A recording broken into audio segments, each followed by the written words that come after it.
Muy buenos días a todos. Muchas gracias por acompañarnos el día de hoy, 24 de julio, en el seminario virtual 5 de nuestra comunidad de práctica, Adaptación en los Andes. En este seminario vamos a trabajar el tema de las salvaguardas, las opciones de política y la gobernanza inclusiva. Soy Liliana Miranda, facilitadora de la COP y de la CDP, perdón, y vamos a tener un panel de lujo que espero que sepan ustedes aprovechar. Recuerdo nuevamente, hemos trabajado ya el módulo 1 sobre los ecosistemas andinos, sus servicios y estrategias de adaptación, el módulo 2 sobre los impactos, la adaptación, vulnerabilidad y cómo la gestión de riesgo de desastres y las estrategias de adaptación se conectan, y el módulo 3 que estamos iniciando el día de hoy con el tema de salvaguardas, opciones de política y gobernanza inclusiva. La agenda, como les dije, está muy interesante. Está con nosotros Emily Dupuitz, que va a trabajar el tema de implementación de políticas de adaptación al cambio climático en los Andes, un análisis multiactor y multiescala. Luis Daniel Jambí, que va a trabajar el tema de adaptación en las alturas, de la gestión del conocimiento, al fortalecimiento de la gobernanza a lo largo de los Andes. Y Karen Price con la Iniciativa Andina de Montañas, justamente trabajando el tema de la gobernanza para la cooperación regional. Y como siempre tendremos nuestras rondas de preguntas, podremos hacer 2 rondas o una según cómo van los intereses de todo el grupo que está participando con nosotros el día de hoy. Nosotros estaremos trabajando entonces en este módulo los temas sobre las estrategias y acciones de adaptación basadas en ecosistemas, manejando las opciones en cuanto a salvaguardas ambientales y sociales, que fundamentalmente los estábamos orientando con las preguntas de cómo se abordan las desigualdades e injusticias, si se reduce el riesgo climático a las poblaciones más pobres y o más vulnerables, si están identificadas y cuantificadas las pérdidas y daños a las que se enfrentan los ecosistemas andinos y comunidades locales, y qué papel pueden jugar las plataformas políticas de la región de los Andes en términos incluso transfronterizos. Por lo tanto, a partir de esto vamos a desarrollar el diálogo también en nuestro foro de diálogo. Ustedes han estado participando activamente en el foro y allí siempre lanzamos algunas preguntas y allí trabajaremos esta vez, este nuevo foro del módulo 3, la pregunta de cómo se incluye el enfoque de género en forma exitosa en las experiencias de adaptación que usted conoce y cuáles estrategias de comunicación social para la adaptación, para la sensibilización y la movilización que conozca, muestran buenos resultados para la adaptación. Entonces seguiremos dialogando y conversando en el foro a través de estas preguntas que ya son las del módulo 3. Y por supuesto seguiremos compartiendo los casos y las lecturas y los recursos, los videos que hemos puesto en la plataforma para su revisión. Entonces, sin más que decirles sobre esto, quiero invitar a nuestra primera expositora. Nuestra primera expositora es Emily Dupuitz, Dupuitz, que va a trabajar el tema, como les dije, de implementación de políticas de adaptación al cambio climático en los Andes, un análisis multiactor y multiescala. Emily es politóloga diplomada de un doctorado en Ciencias de la Sociedad de la Universidad de Ginebra en Suiza, es profesora de Relaciones Internacionales en la Universidad de San Francisco de Quito, en Ecuador. Está actualmente coordinando distintos proyectos de investigación en Ecuador y los Andes sobre manejo comunitario de recursos naturales, ecología política, justicia hídrica y políticas de desarrollo, en colaboración con la Universidad Internacional del Ecuador y la Universidad de Ginebra. Estuvo también liderando un estudio regional de políticas de adaptación al cambio climático en los Andes con CONDESAN. Emily, por favor, comparte tu presentación y toma la palabra. Ya, muchísimas gracias. Un gusto estar aquí con ustedes. A ver, grande. Ya, entonces, hoy día yo les voy a hablar de un estudio regional en los Andes que buscó analizar la implementación de políticas de adaptación al cambio climático en los Andes, un análisis multiactor y multiescala. Aquí está el link hacia un artículo académico que se publicó con mis dos coautores del estudio, que son Luis Daniel Yambi, que está aquí también para hacer una ponencia, y Manuel Peralvo de Condesan, si es que les interesa leer también el artículo. Y antes también de iniciar, quería mencionar que existen dos otros productos del estudio. Uno a la izquierda es un informe de política, un policy brief, que es como una síntesis del estudio sobre el diálogo entre escalas y saberes para la adaptación. Y en la parte de derecha está el estudio regional completo, bastante extenso, donde hay bastante información y muchos detalles sobre los casos de estudio, que ahora por cuestión de tiempo voy a presentar más brevemente. Y entonces en la presentación están todos los links abajo si es que quieren conocer más sobre el estudio. Entonces, ¿cuáles han sido los objetivos de investigación?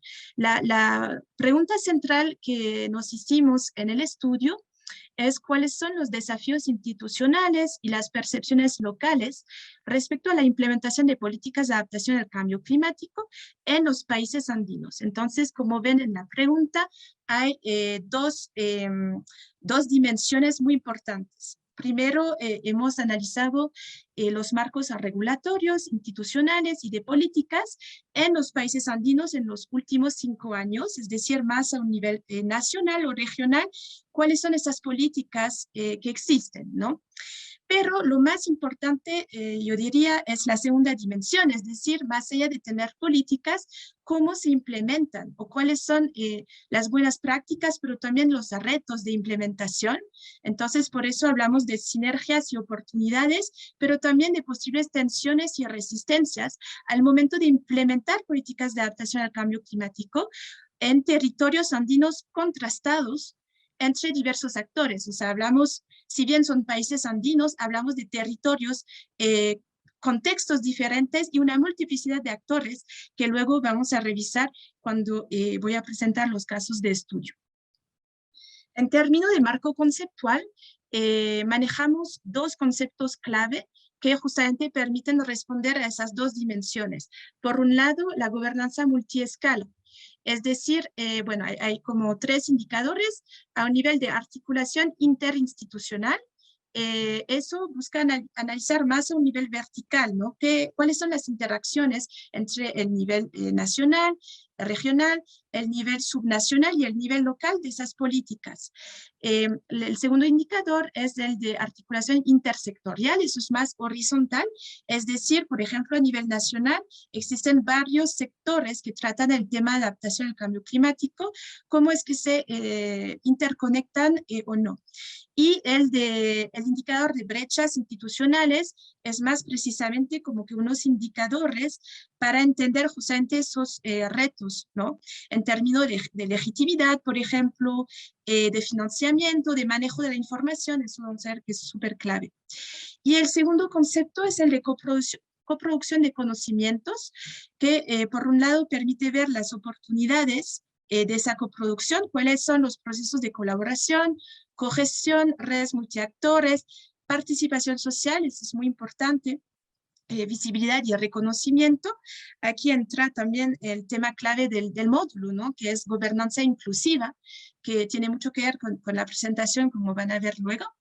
Otro indicador es el de percepciones locales. Entonces, más allá de las políticas que existen, cómo se las percibe, sobre todo a nivel local, y eso influye un montón sobre las posibilidades de implementar las políticas, ¿no? Y finalmente, las posibles resistencias. Aquí entra un tema clave que hemos visto en la introducción, que es el de desigualdades. Podríamos poner el de vulnerabilidades también. En términos de métodos, hemos usado distintas herramientas. Primero, una revisión de literatura gris y académica para tener un panorama de lo existente en la temática. Hicimos una encuesta a tomadores de decisiones y expertos en la región andina. Hicimos un taller participativo en la ocasión del Día Internacional de las Montañas a final de 2020. que nos permitió justamente intercambiar directamente con los actores sobre los propósitos del estudio. Hicimos 22 entrevistas semiestructuradas a profundidad con una diversidad de actores, como se van a ver en el mapa de casos de estudio. Y todo eso nos permitió realizar un mapeo de cuáles son las herramientas clave de adaptación, de políticas de adaptación al cambio climático por los distintos países del estudio. Entonces, bueno, no se ve muy chiquito, pero les voy a comentar a grandes rasgos los diferentes casos de estudio y como les dije, pueden encontrar todo el detalle en los productos que mencioné al inicio, ¿no? Entonces, un primer caso en Colombia se ubica en la cuenca del Río Claro, en el Parque Nacional Los Nevados, y es una iniciativa de monitoreo integrado de ecosistemas altoandinos. Un segundo, hay dos casos en Ecuador. Un primer caso en Ecuador es el del área de protección hídrica comunitaria Cayambe al norte del país, por la zona de Cayambe, que es una propuesta territorial y indígena y comunitaria de protección de fuentes hídricas. El otro caso en Ecuador es en la Reserva de Biosfera del Chocó Andino, que tiene prácticas, un modelo de ruralidad sostenible y es parte de la red de bosques modelos. Otro caso es en la cuenca del río Cañete, en la Reserva Paisajística Noryauyos-Cochas, en Perú, que ahí hay una experiencia de los mereces, que son mecanismos de retribución por servicios ecosistémicos en cuencas hidrográficas. Un quinto caso es en Bolivia, en los municipios de Totora y Tierraque, en la provincia de Cochabamba, que ahí existe una propuesta de ley municipal de protección de zonas de recarga hídrica que está hecho en conjunto con comunidades y municipios. Un sexto caso es en la Reserva de Biosfera Laguna de los Pozuelos en Argentina, donde existe un programa de conservación de humedales altoandinos en colaboración con comunidades campesinas y locales. Y finalmente, un caso en el municipio San José de Maipo, en Chile, donde existe el proyecto GEF Montaña, que es de fortalecimiento de capacidades municipales para la protección y monitoreo de los corredores biológicos de montaña. Entonces, si se dan cuenta, hay casos que se vinculan bastante, ¿no? Y justamente voy a volver a hablar de esto. Vemos que surge mucho el tema hídrico, de conservación, pero en colaboración entre municipios y comunidades. O sea, vemos que el nivel local y subnacional es súper importante en esos casos. Hay también todo un tema de monitoreo. Entonces, es algo que vamos a volver a comentar. Entonces, ese es un gráfico que hicimos para sintetizar y luego volveré a entrar en unos detalles de recomendaciones en base al gráfico. Y lo llamamos las dinámicas para el diálogo entre escalas y saberes para la adaptación al cambio climático. Si ven, en la parte superior se trata más del enfoque sobre gobernanza multiescala. ¿Y qué encontramos? Que siempre debe haber una dinámica de dos lados, ¿no? Por un lado, cómo, respondiendo a la pregunta inicial, podemos aplicar mejor las políticas nacionales a escala local. Ahí hay todo un tema de identificar y tener un enfoque muy participativo para conocer las herramientas que son más pertinentes y usadas a nivel subnacional por los actores directamente involucrados en esa adaptación al cambio climático, ¿no?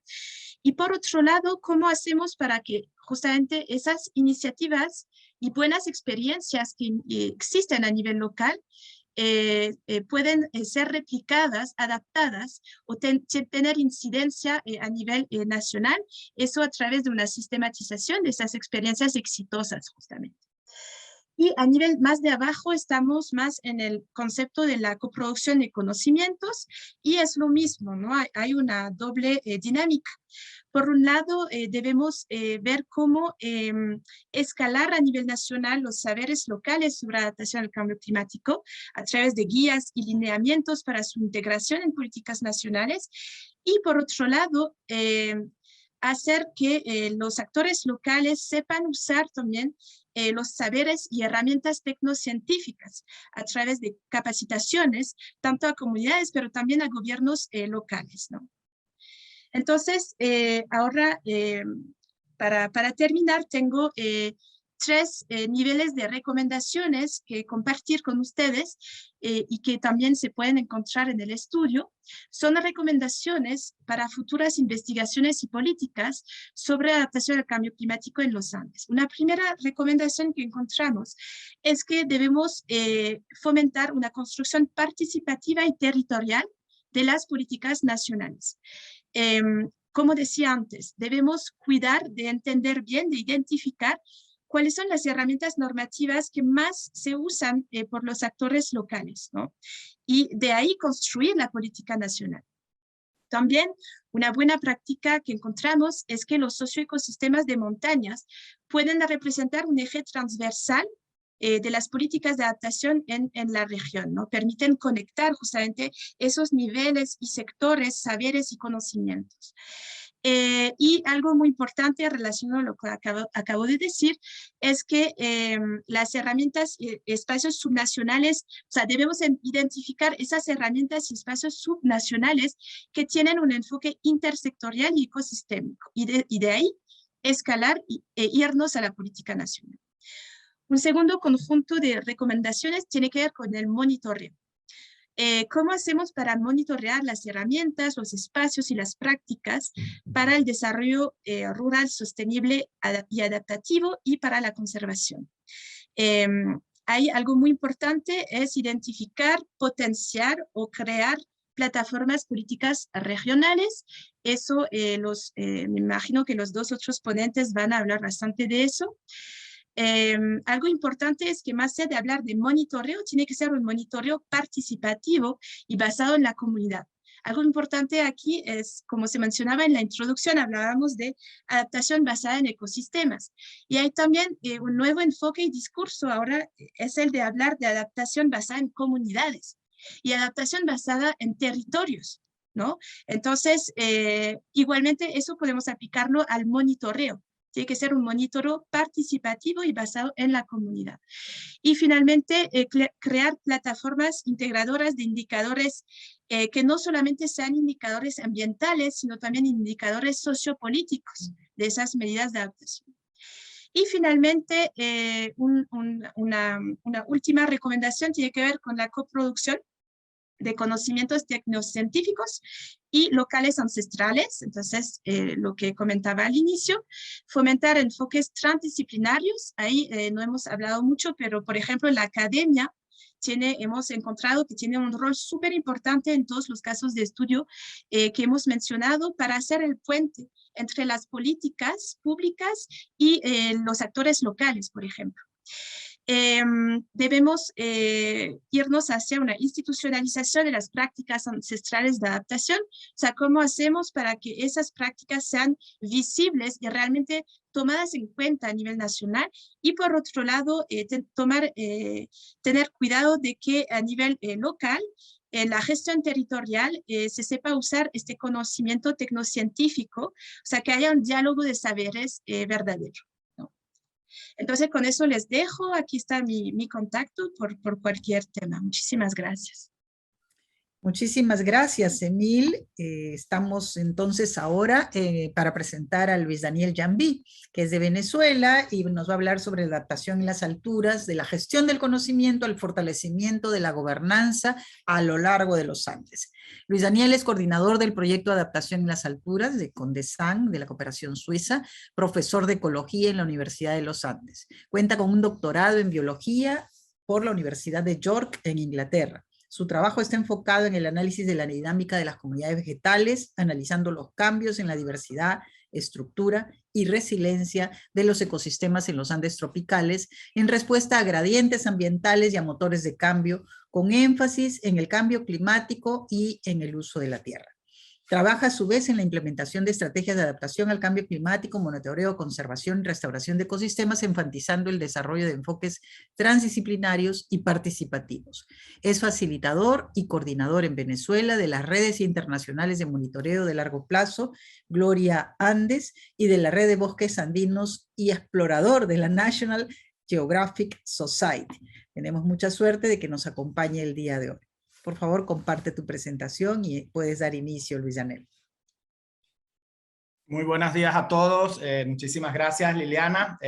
Voy a apagar la pantalla por temas de ancho de banda o sea, la cámara y compartir pantalla. Y bueno, comienzo con la presentación. Agradezco muchísimo la invitación a participar en este espacio. ¿Me confirman, por favor, si se oye y se está viendo? Sí, se ve y se oye. Continúa. Ok, perfecto. Bueno, muy apropiado el haber tenido a Emily que me antecediera, porque realmente el estudio de Emily está enmarcado dentro de este.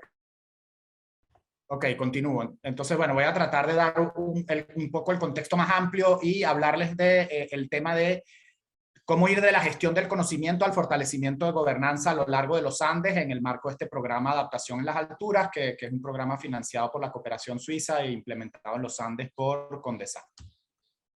Entonces, el objetivo general del programa Adaptación en las Alturas es aumentar la resiliencia al cambio climático y las capacidades de adaptación de los ecosistemas de montaña y de las comunidades que habitan en ellas a través de la mejora de nuestro conocimiento sobre las estrategias de adaptación y en general sobre el impacto del cambio climático y las vulnerabilidades, y la transferencia de conocimiento a través de diversas plataformas y estrategias de capacitación y de diálogo ciencia política.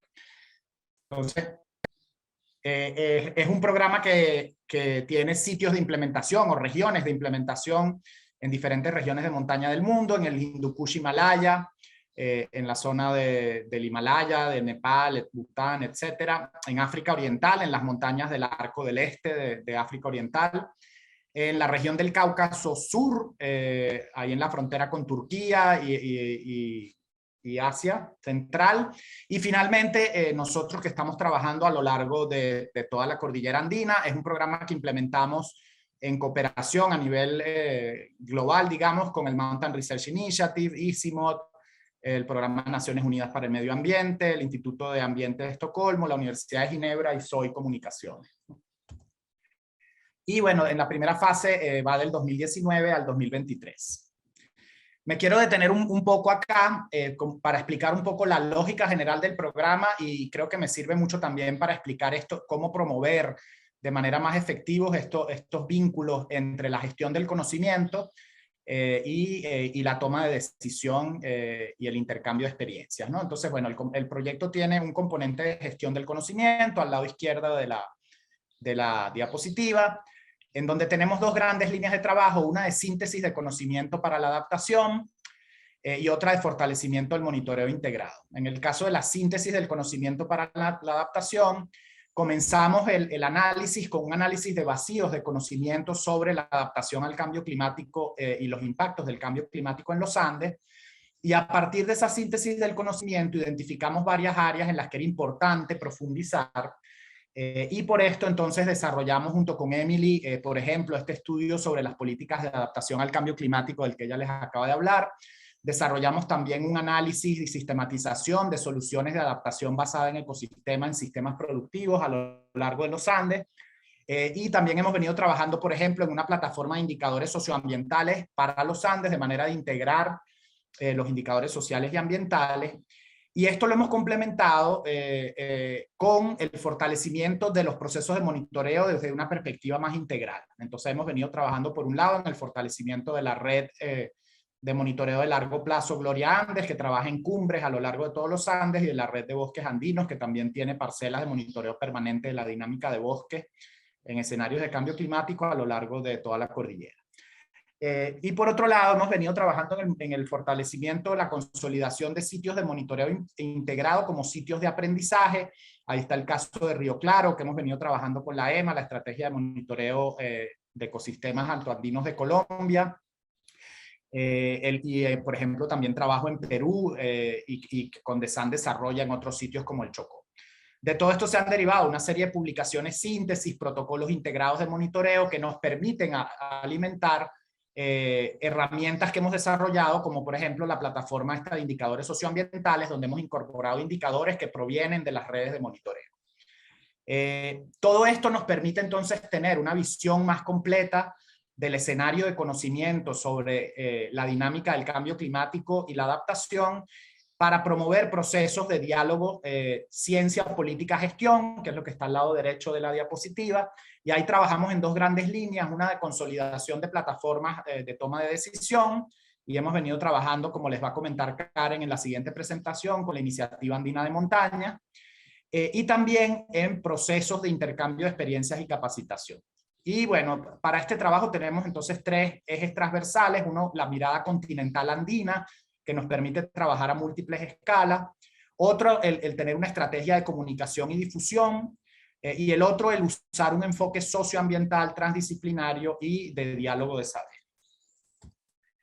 Ok, entonces les comento rápidamente sobre cada componente y luego les presento algunas lecciones aprendidas. Sobre la síntesis del conocimiento hemos venido trabajando, como les comentaba, en este primer análisis de vacíos de conocimiento para la adaptación al cambio climático, para identificar dónde estaban las brechas. Hicimos entrevistas a más de 40 tomadores de decisión, investigadores y gestores de proyectos, y además un análisis de la literatura. Con Emily trabajamos en el estado actual de las políticas de adaptación al cambio climático en los Andes, como les comentó ella, con un enfoque multiescala y de diálogo de saberes. También hemos venido trabajando con la Universidad de Tucumán en un análisis del estado del arte y una agenda para el monitoreo socioambiental integrado en los Andes, en donde, por ejemplo, analizamos cuál era la situación actual de las diferentes redes y plataformas que hacen monitoreo de largo plazo, identificando más de 50 redes, con un vacío en los temas más sociales y mucho más énfasis en los temas ambientales. También hemos venido trabajando en esta síntesis que les comenté de indicadores y soluciones de adaptación. Tenemos un análisis de estrategias de adaptación basada en ecosistemas en paisajes rurales andinos que hicimos con Raúl Córdoba y la Fundación Humedales, Wetlands International, con 18 casos de estudio en los Andes del norte y centrales, que hemos compartido en la plataforma WeAdapt, en un portal en particular para montañas, y ahí tienen el link del portal, en donde se hace una sistematización y análisis de cada una de estas soluciones de adaptación basada en ecosistemas. Por otro lado, hemos puesto a la disposición recientemente esta plataforma de indicadores socioambientales para los Andes, desarrollada con Carolina Tovar y Carmen Ponce, y el equipo del programa, que contiene por ahora 20 indicadores en diferentes dimensiones: clima, biodiversidad y conservación, por ejemplo, el estado de las áreas protegidas, uso del suelo, desarrollo humano, demografía y patrones macroeconómicos para todos los países de los Andes, y que dependiendo del indicador está analizado a escala continental, luego nacional y luego, cuando la información está disponible, a escala subnacional, ¿no? Por ejemplo, de provincias o de municipios o de regiones y ecosistemas dentro de cada país de los Andes. Y este fue un esfuerzo importante porque realmente existe poca información integrada que vaya desde Venezuela hasta Patagonia con un enfoque continental andino, y ha sido un esfuerzo muy grande de tratar de reunir información disponible que esperamos sea útil para la toma de decisión. Finalmente, en el segundo tema, que es el de la consolidación de las plataformas regionales de gobernanza, hemos venido trabajando en el fortalecimiento de la Iniciativa de Montañas. No me voy a detener acá porque Karen les va a contar en mucho más detalle, en desarrollar una hoja de ruta, un plan para fortalecer la gobernanza de la plataforma, un plan de acción de 5 años, una estrategia de sostenibilidad financiera, apoyando procesos de participación e incidencia de la plataforma en espacios globales y regionales, y también implementando una estrategia de comunicación con un nuevo portal web, campañas en redes, etc. Y ahí está el portal de la iniciativa para que lo puedan visitar y enterarse en más detalle. Y finalmente, en el tema de intercambio de experiencias y capacitación, hemos venido trabajando en el fortalecimiento de capacidades y comunidades de práctica, por ejemplo, con la implementación del IPROMO Latinoamérica del 2021, que es un curso que se dicta a nivel global por la Alianza para las Montañas y que lanzamos en el 2021 la primera edición para América Latina, con mucho énfasis en los Andes, y estamos ahora en proceso de el diseño de la edición 2022, el desarrollo de una comunidad de prácticas para la adaptación, en la que estamos todos hoy aquí presentes, que ha sido un trabajo colaborativo con el Programa Naciones Unidas para el Medio Ambiente, Practical Action, y con DESAM.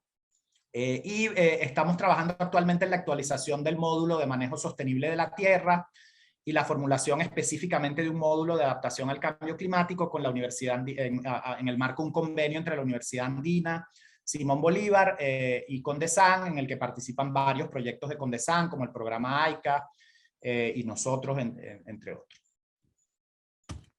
Y en cuanto al intercambio de experiencias, hemos desarrollado varios eventos. Uno es el evento del Diálogo Regionales para el Manejo Integrado de Ecosistemas de Montaña, que se realizó entre septiembre, octubre y noviembre, los últimos jueves de cada mes, con 3 diálogos sobre gestión del conocimiento, gobernanza y sobre manejo sostenible de la tierra.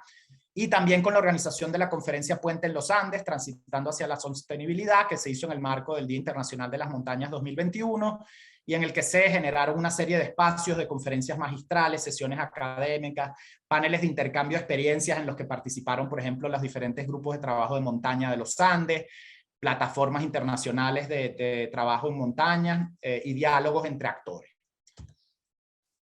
Ok, termino entonces con una breve discusión sobre qué hemos aprendido con todos estos procesos de los que les comenté.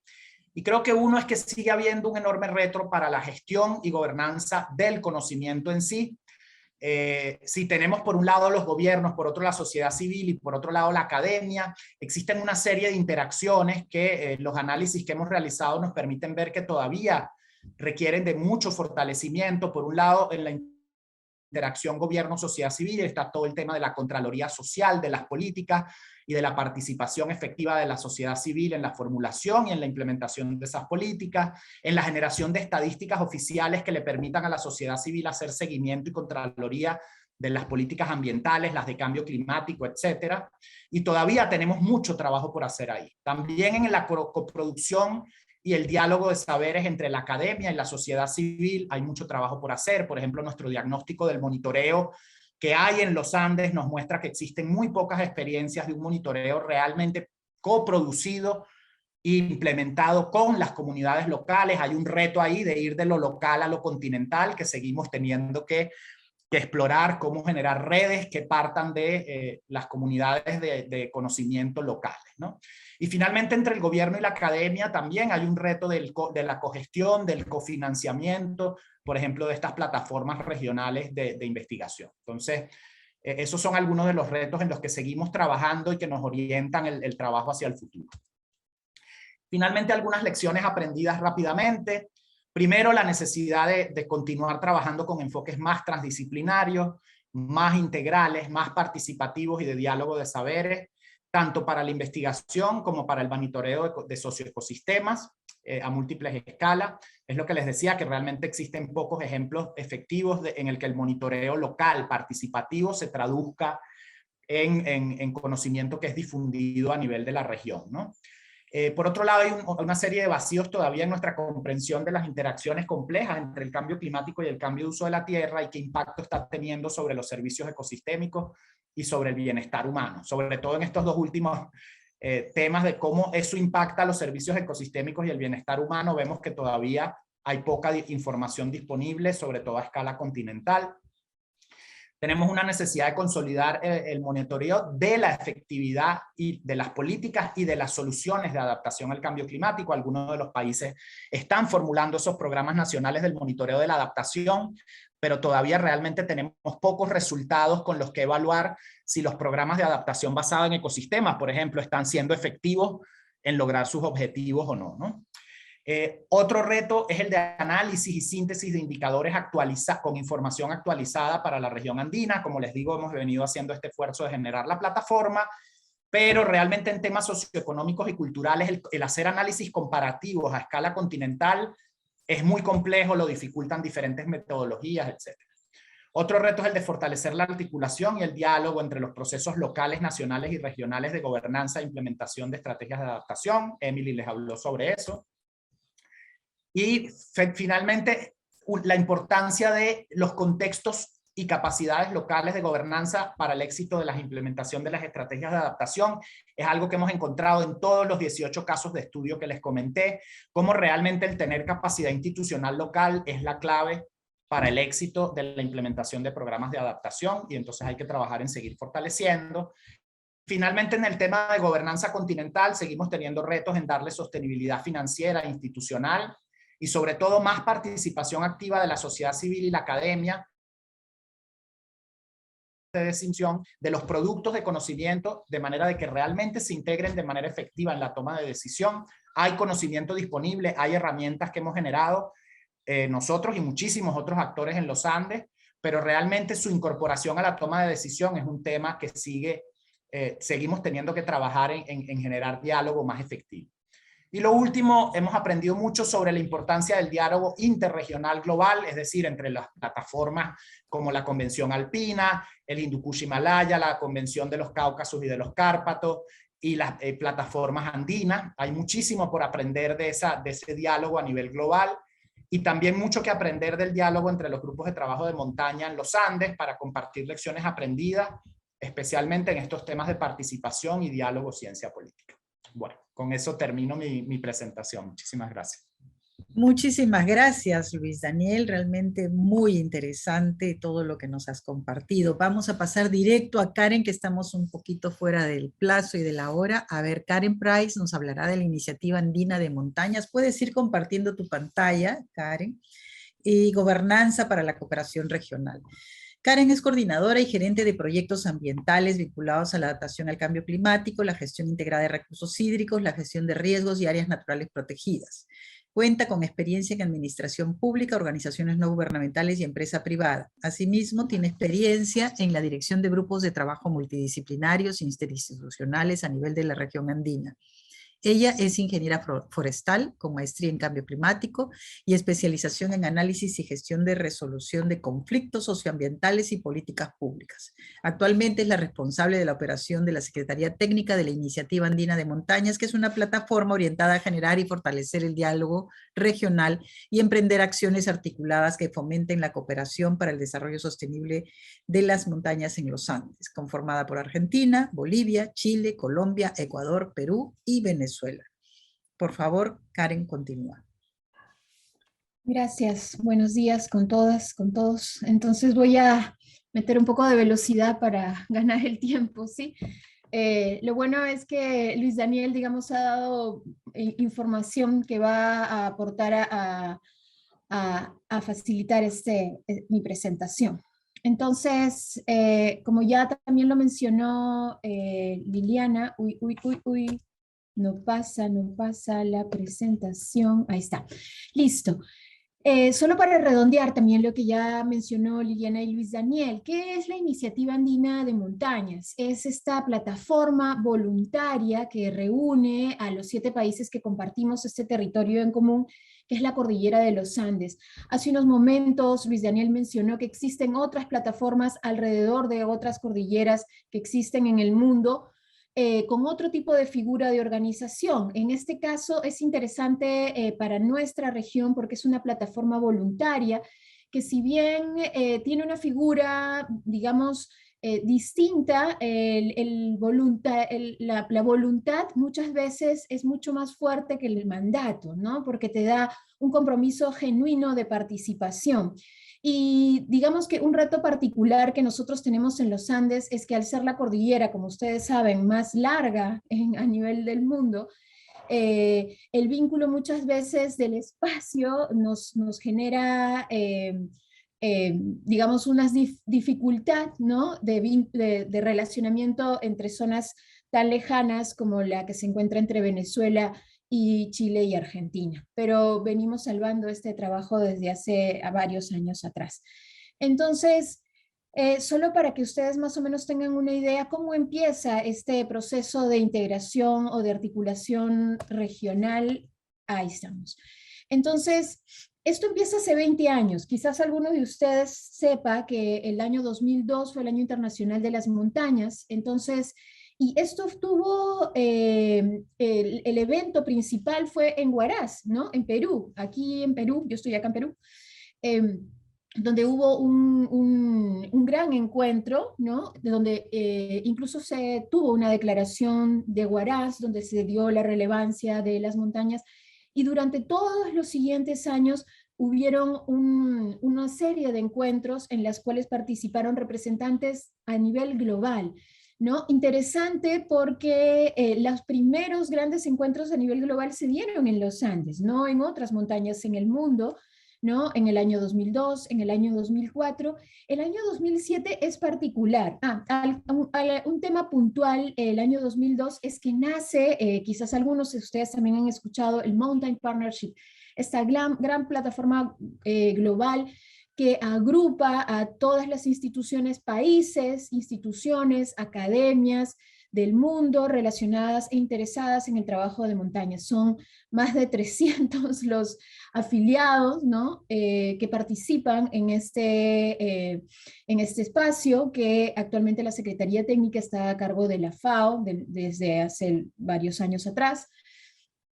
Entonces, es a través, perdón, oh, no, esto está, ahí está, listo.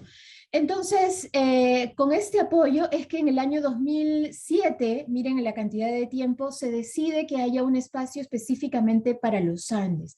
Es ahí el nacimiento de la Iniciativa Andina de Montañas. A partir de ahí se inicia todo un trabajo primero de identificación, de diagnóstico, de cómo está la situación de gobernanza política, de información en los Andes, y se empieza a trabajar independientemente, en paralelo, por cada uno de los países, conformando espacios como grupos de trabajo, comités de montaña.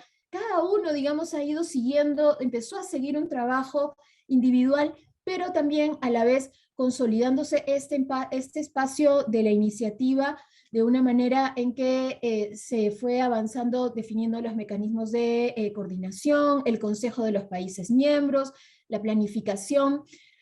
Como les voy a decir constantemente, no es una receta exacta, no es un camino unidireccional, ¿no? Las oportunidades se van dando y el tiempo va avanzando sin que esto tenga que ser de una manera rígida. Entonces, los países fueron avanzando, el grupo fue avanzando y se fue complementando este trabajo. Y aquí vino esta oportunidad de la que les quiero comentar sobre la Agenda Estratégica de Adaptación a Cambio Climático. Era evidente que este era un tema de gran importancia y relevancia en el año 2007, incluso por la cantidad de proyectos que se estaban dando en las zonas de montaña a nivel de la región, ¿no? Evidentemente por el impacto del retroceso de los glaciares y el impacto en los ecosistemas de montaña. Entonces, a partir de esto es que se genera la Agenda Estratégica de Adaptación que les voy a comentar. Y solo para terminar de redondear, ¿cuál es la misión de esta iniciativa, de esta plataforma que nosotros tenemos conformada por los 7 países? Bueno, es fomentar esta cooperación y estos acuerdos, ¿no? Que sean orientados a facilitar las decisiones para el desarrollo sostenible en las zonas de montaña, promoviendo la gestión, el manejo y la cooperación y la gobernanza de los ecosistemas de montaña, orientados a la implementación de políticas, planes y estrategias para el desarrollo de las zonas y las poblaciones. Ese es, digamos, el objeto. Y tenemos un organigrama bastante sencillo que nos da la flexibilidad de poder manejarlo sin una rigidez. Tenemos un consejo de países miembros conformado por representantes de las cancillerías de los 7 países y de los ministerios del ambiente principalmente, una coordinación regional que actualmente se encuentra en Perú, es rotativa, unas mesas de trabajo, actualmente tenemos 4 mesas de trabajo, un observador permanente que es la Alianza para las Montañas, el Mountain Partnership, y un invitado también permanente que es UNEP, ¿no? El PNUMA, y una secretaría técnica, en este caso la asumimos desde Condesa.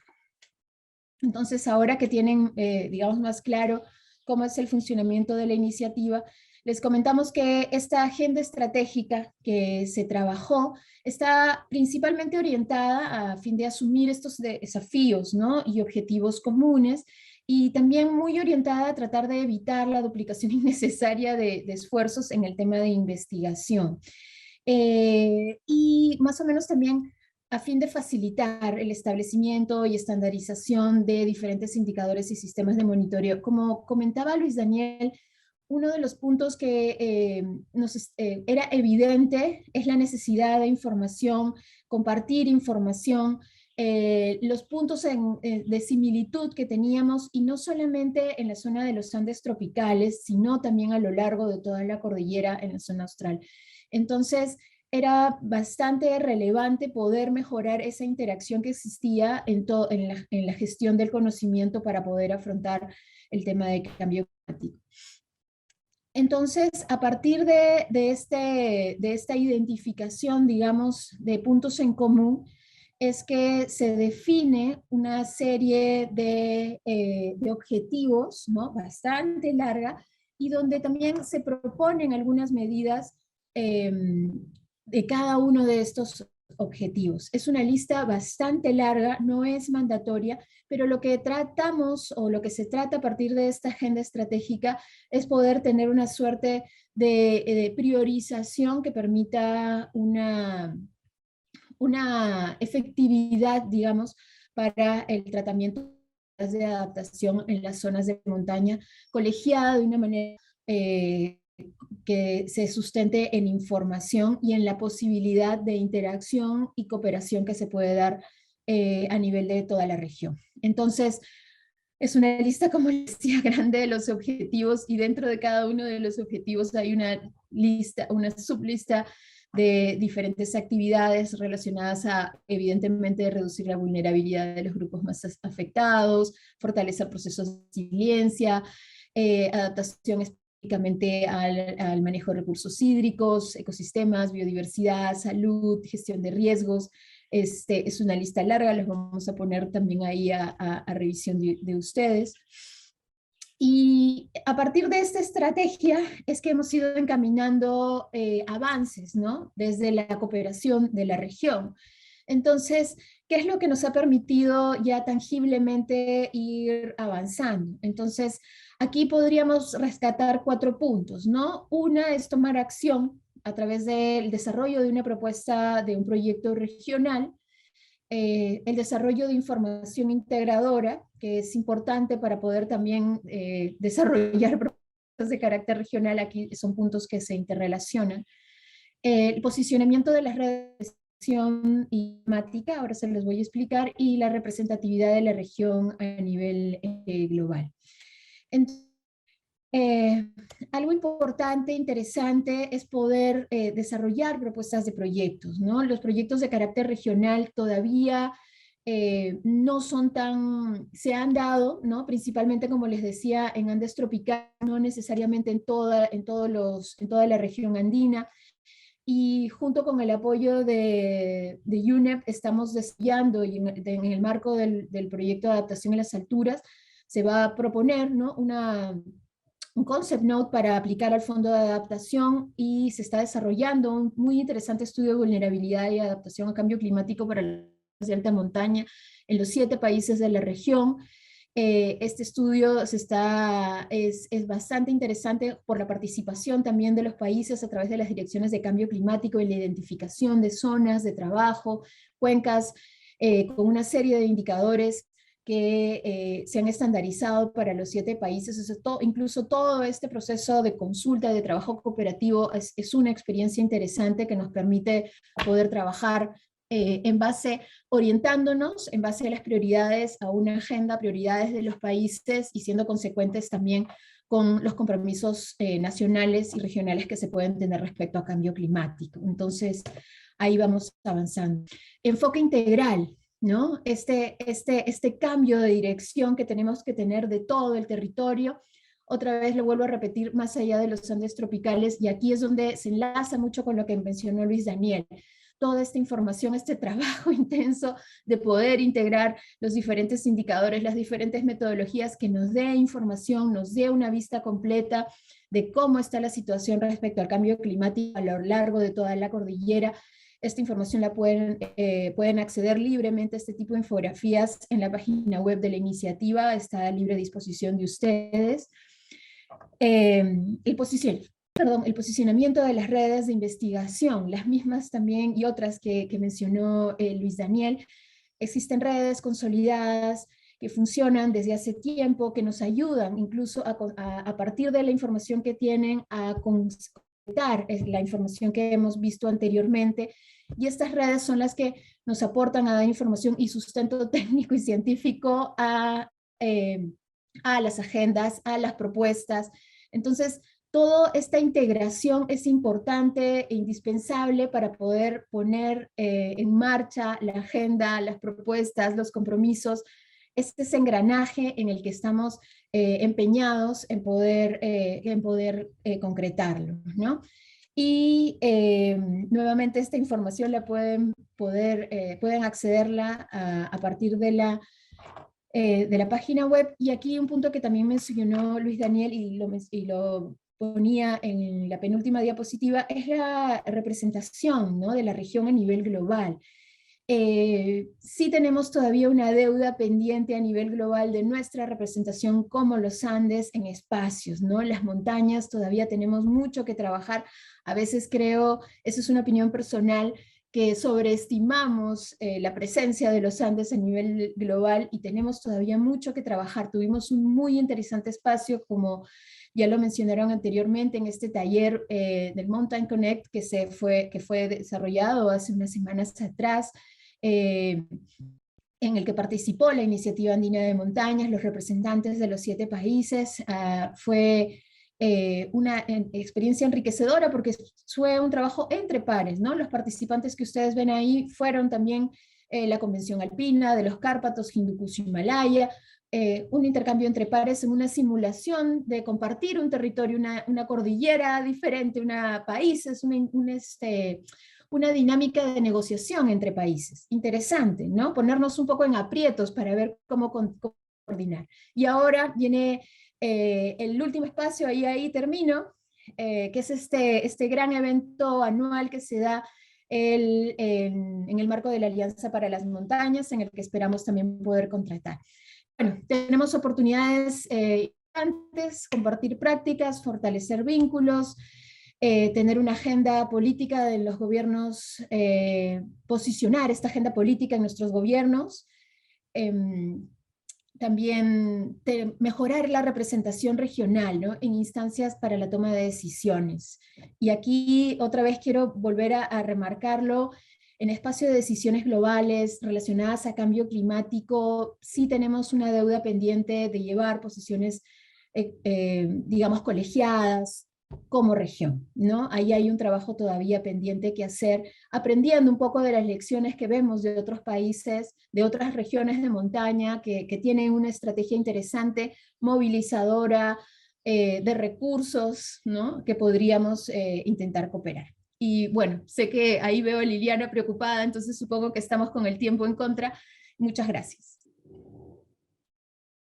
Muchísimas gracias, Karen. Excelente presentación. Creo que hemos tenido un panel, como les dije, de lujo, y ya tenemos varias preguntas. Yo quisiera comentar varias cosas también, pero vamos a dejar que nuestros participantes sean los que motiven las respuestas de su parte. Entonces ahí voy a ir leyendo varias juntas para que vayamos compartiendo las respuestas uno por uno de nuestros expositores en forma igual, en el mismo orden que han hablado. Entonces, para Emily, nos dicen en relación a los saberes locales y la adaptación de los saberes tecnológicos, ¿cuál sería la proporción de aplicación en la búsqueda de la solución adaptativa? Luego también hay una pregunta abierta para cualquiera de los tres, ¿cuáles son los saberes locales en torno al cambio climático? También nos preguntan para Emily, bajo esta percepción presentada estaríamos indicando que los ecosistemas rurales deberían ser zonas intangibles de cualquier proceso de intervención y aprovechamiento. Acá hay una pregunta en realidad sensible. En Colombia, como en casi todo la TAM, se impulsa la ABE, la adaptación basada en ecosistemas, 99%, y poco el de la ABC, 1%. Bueno, es un comentario.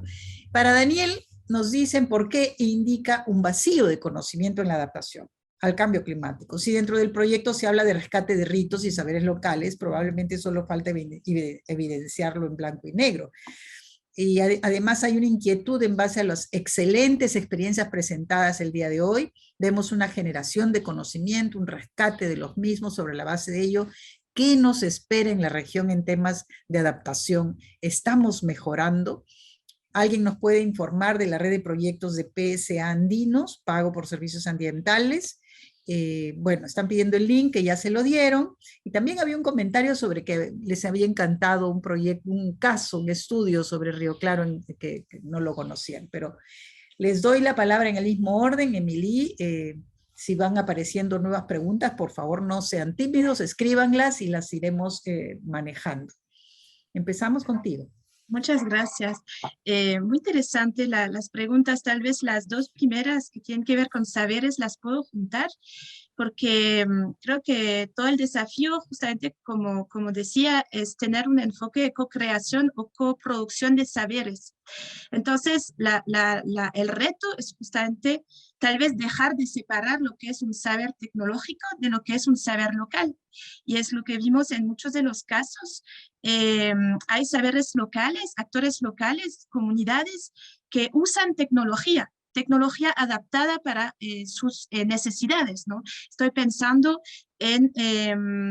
en un caso, de hecho que no estaba en este estudio, pero estoy pensando en un caso concreto de monitoreo de la calidad del agua en el lago Titicaca, que también es muy relevante para lo que hablamos hoy día, y se ha creado una red de mujeres que se han capacitado para saber usar la tecnología para monitorear la calidad del agua directamente a nivel comunitario, ¿no? Entonces, eso sería como un ejemplo de cómo es un saber tanto local como tecnológico, ¿no? Y lo que me parece importante también sobre la pregunta de qué son los saberes locales, es también, y yo creo que se relaciona con el comentario de que no se implementa mucho la adaptación basada en comunidades. Todo el reto es cambiar nuestra terminología también. Es decir, a veces usamos mucho conceptos expertos, pero como se mencionó en la presentación, tenemos que ir a los territorios a ver de qué están hablando la gente concretamente. Porque de repente ni están hablando de cambio climático. O sea, porque para ellos no se entiende de esta forma, ¿no? Yo recién estaba en el páramo comunitario Ñucanchicurcu, en el norte de Ecuador, por Cayambe, y ahí, claro, ellos decían, nosotros no estamos hablando de un fondo de conservación de agua, porque no lo entendemos, nosotros hablamos de reciprocidad del agua, o de área, ya hasta no hablan de área de protección hídrica, sino que hablan de territorio de protección hídrica. Entonces yo creo que tener un enfoque basado en saberes y en comunidades es dar paso a tener otros conceptos que están usando los actores a nivel local y no conceptos que vienen desde afuera, ¿no? Y por último, el último comentario sobre lo que es los ecosistemas rurales como zonas intangibles. Yo creo que los casos que hemos tenido demuestran que no es lo que se busca, o sea, más bien lo que se busca son alternativas productivas sostenibles, conservación pero participativa, ¿no? Ahí hay también toda una terminología, ¿no? Y ahí hay un montón de casos, ¿no? En Pozuelos hay propuesta de ganadería sostenible, en la zona Cayambe, en Ecuador, hay una zonificación para la frontera agrícola y se están dando alternativas de producción para las comunidades. En la cuenca del Cañete, en Perú, o en la región, el municipio de San José de Maipo, en Chile, es lo mismo. Lo que se busca es ok, entonces vamos a conservar, pero necesitamos alternativas y necesitamos construirlas de manera hacia la cogestión y de manera inclusiva. Eso es lo que podría contestar. Gracias. Muchas gracias, Emily. Y bueno, han aparecido otras preguntas. Bueno, en realidad ya lo has comentado, ¿no? Cómo lograr una mayor integración entre la ABC y la ABE. Hay una más sobre qué tanta incidencia pueden tener proyectos sobre intercambio de saber y de experiencias de alimentos andinos con el cambio climático. Lo comento porque soy de Mérida, Venezuela, ¿no? Y quisiera apoyar al gobierno de mi estado natal, enlazándolo con el Centro Internacional de la Papa, pero dándole un enfoque de mejora alimentaria con mitigación climática. Bueno, esto es bien preciso, pero habían otros comentarios y preguntas también para Daniel y otros generales que son tanto para Daniel como para Karen. Así que, Luis Daniel, tienes la palabra. Sí, muchas gracias. Súper interesantes las preguntas. Una de las preguntas, para continuar con lo que decía Emily, es este tema de por qué señalamos que existe un vacío de conocimiento en el tema de saberes locales. Y creo que lo importante ahí, las comunidades andinas han venido adaptándose al cambio climático desde que existen. Entonces, y creo que eso es muy importante lo que decía Emily. No es que haya un vacío en la adaptación local al cambio climático. Los productores agrícolas, los ganaderos, la gente que trabaja en turismo, van generando estrategias de adaptación. Creo que lo que sí había un vacío es que muchas veces, y a veces se implementan proyectos en los últimos años, y creo que en ese sentido hemos avanzado muchísimo, tanto en el monitoreo a nivel continental, como en la implementación de proyectos de adaptación a nivel nacional y local, en la formulación de políticas, etcétera.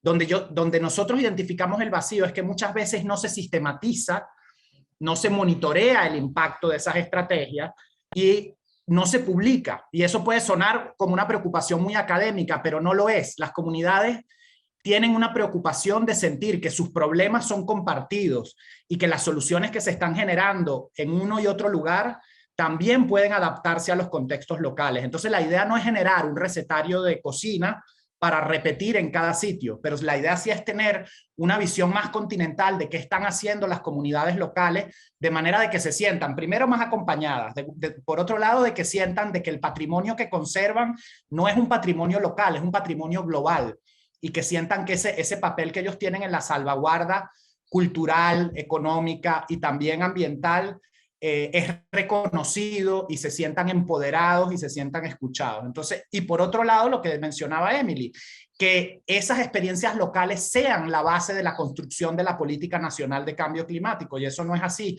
Muchas veces las políticas vienen de arriba hacia abajo para ser implementadas, o los proyectos se diseñan de arriba hacia abajo para ser implementados. Entonces ahí es donde todavía creo que hemos avanzado mucho, y el esfuerzo que hemos tratado de hacer con Emily, con esta base de datos de soluciones de adaptación que está en We Adapt, que les compartí el link, es tratar de mostrar experiencias exitosas, cómo la gobernanza local y las capacidades locales han sido claves o no en que tengan o no éxito. Pero es un camino. Bueno, el estudio de Emily tiene 7 casos de estudio. 7 casos de estudio nunca van a contemplar la enorme diversidad socioambiental y de contextos de gobernanza de los Andes.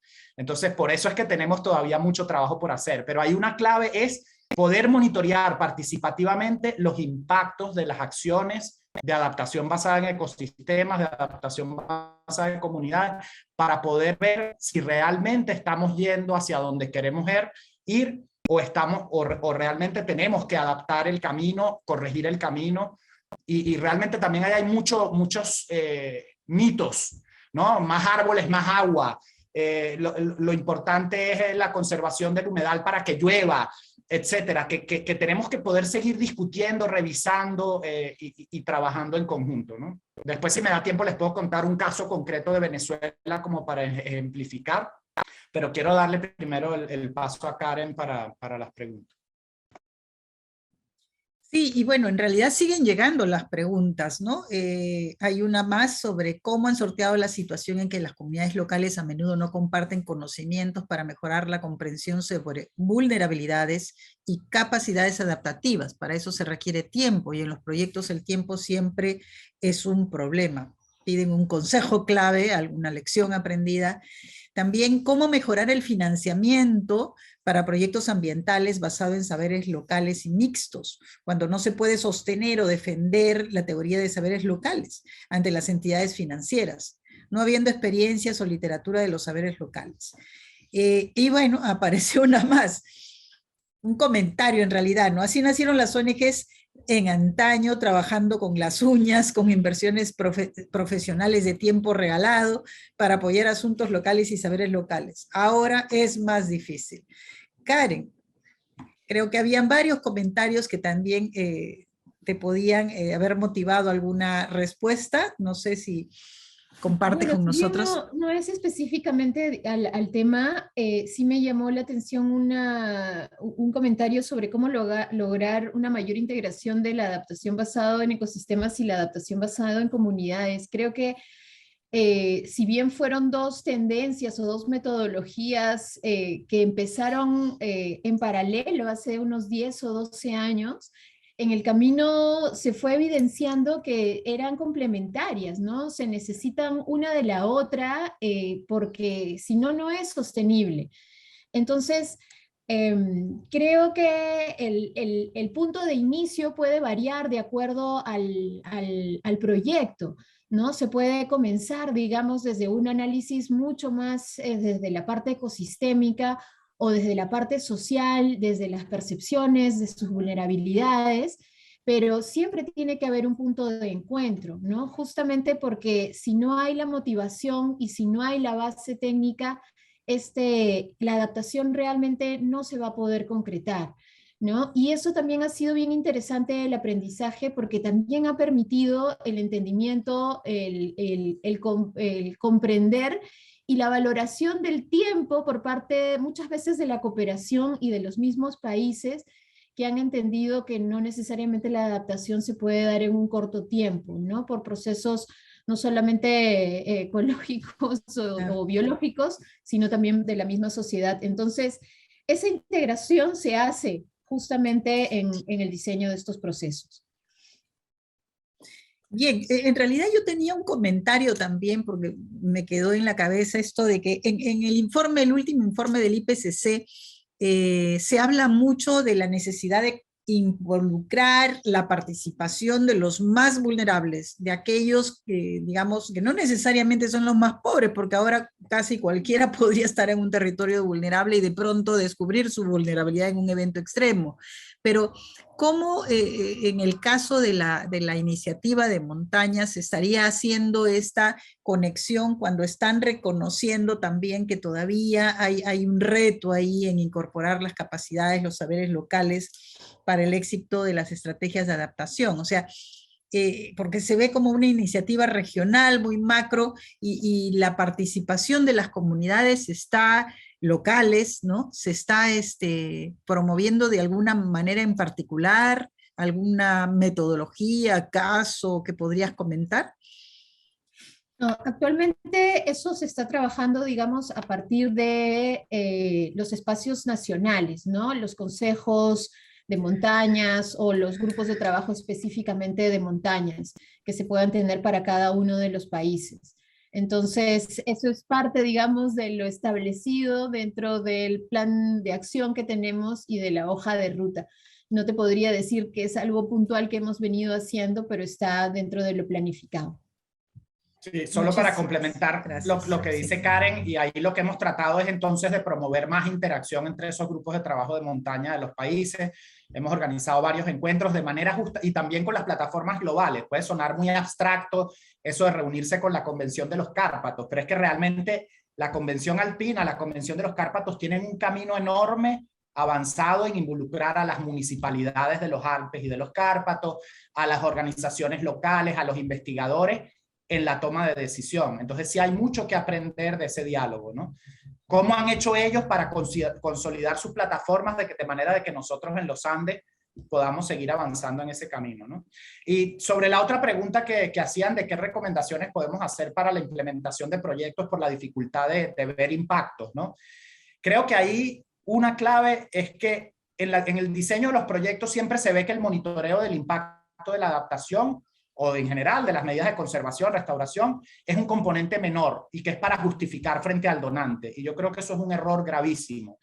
El monitoreo del impacto de las medidas es parte integral del ciclo de manejo efectivo de un proyecto. Entonces, recomendación, hacerlo desde el inicio, dedicarle los recursos que se merece, ya hay que convencer al donante de que eso no es plata para investigadores, porque esa es coproducción local del conocimiento, eso debe ser con la participación.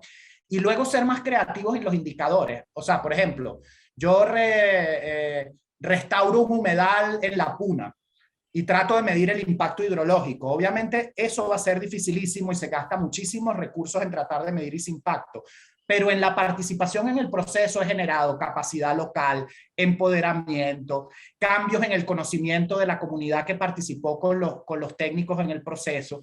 Y esos indicadores a veces ni se sistematizan, ni se reportan, ni se demuestran como éxito. Entonces yo creo que humildemente de los años que hemos trabajado en esto, creo que esos son algunos aprendizajes. Hay que cambiar los indicadores. Entonces se usan indicadores de pobreza en zonas rurales.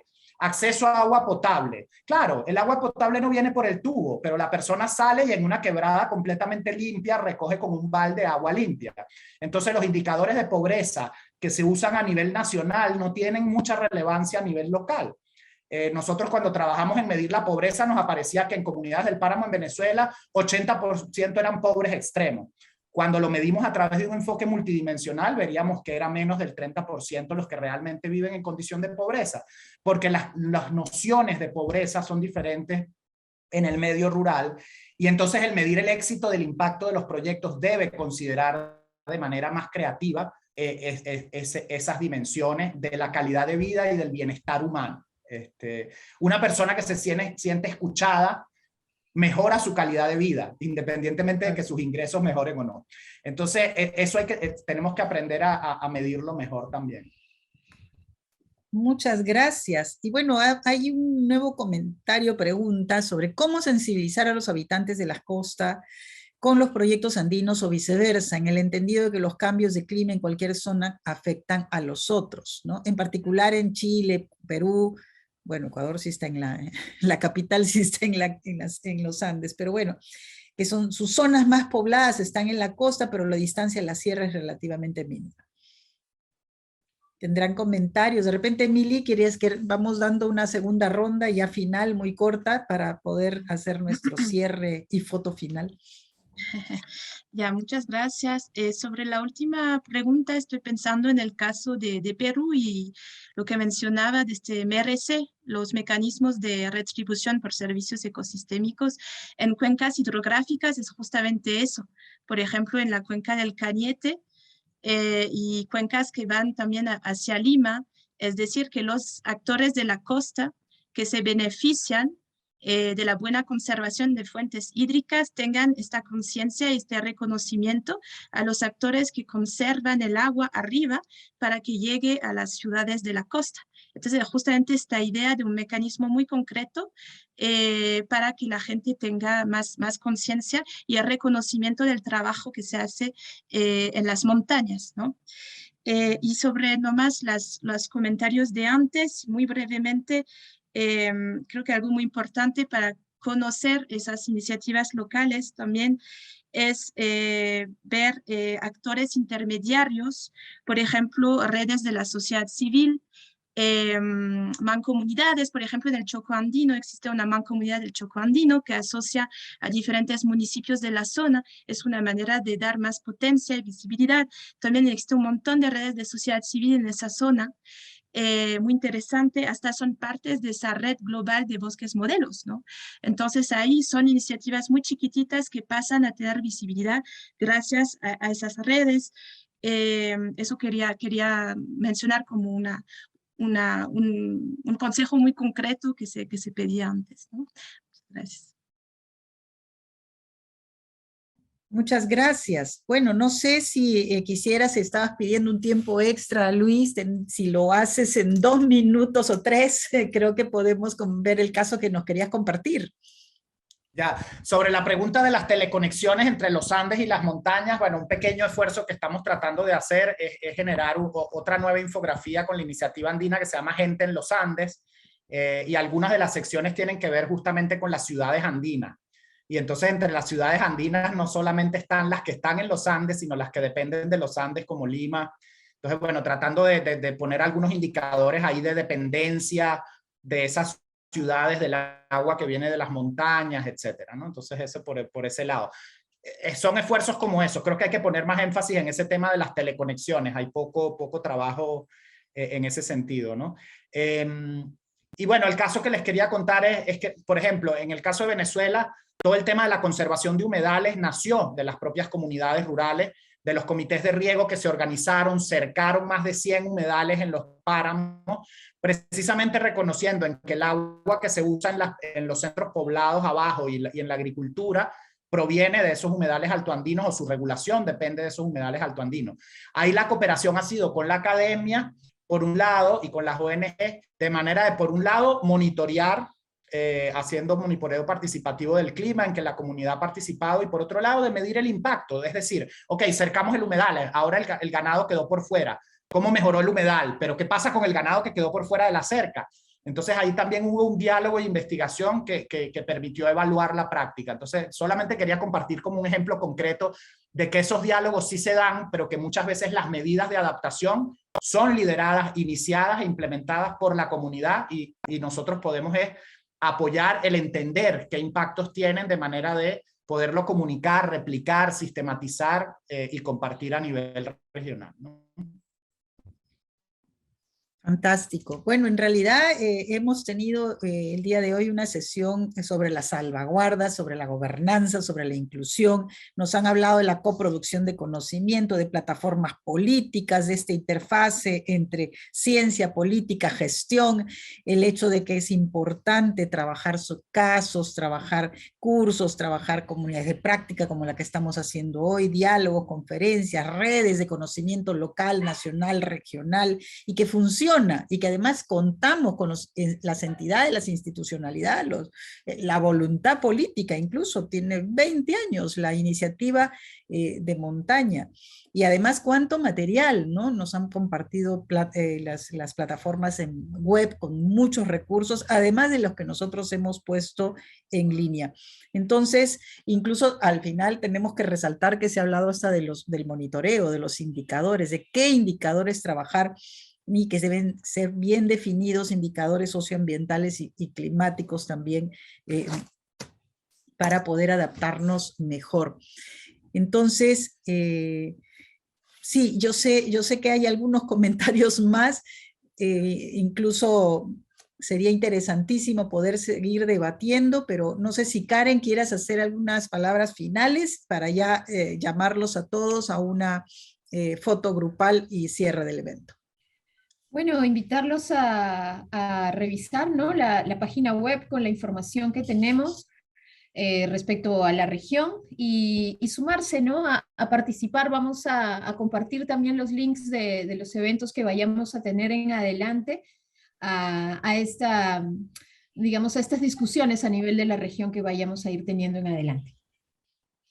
Puedes que de repente ponerle el enlace en el chat del IAM, porque para que todos puedan tenerlo a la mano, y allí supongo que en la página pueden enterarse de los nuevos eventos o convocatorias que se vayan a realizar también, ¿no? Efectivamente. Ahí lo puse más arriba, el enlace, pero Lo vuelvo a poner. Karen.